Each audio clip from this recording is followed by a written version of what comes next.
बात कर। मैं जरा लीगल पर्सपेक्टिव भी मांग लूं आमिर अब्बास साहब से। तो why don't they ask the NAB? Right sir, point में कर रहे हो साबिर साहब, आपका पॉइंट बड़ा वैलिड आ गया है। बार बोला के कैसे कर रहे हो? आमिर अब्बास ये सेंस नहीं है। देखिए मोना, एक बात तो क्लियर है कि ये जो केसेस हैं, वो अलीम खान और फलाना। जी साबिर साहब इजाजत दीजिएगा, राजा आमिर अब्बास साहब अपनी बात रख रहे थे।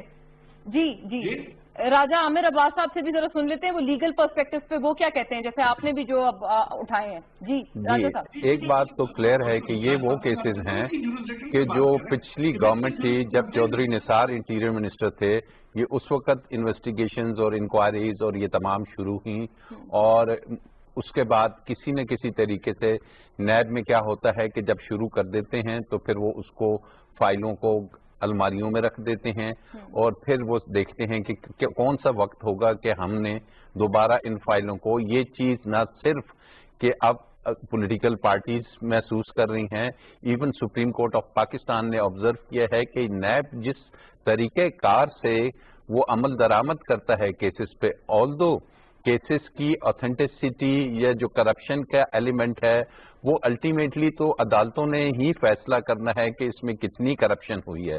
बज़ाहिर जब केस आता है तो नजर आता है कि वाकई ही पापड़ वाले के अकाउंट में या फालूदे वाले के अकाउंट में अगर करोड़ों अरबों रुपए आए हैं, वाकई ही अगर कोई जमीन कौड़ियों के मूल खरीद ली गई है, इतनी सस्ती की गई है, तो मिसयूज ऑफ अथॉरिटी होता है।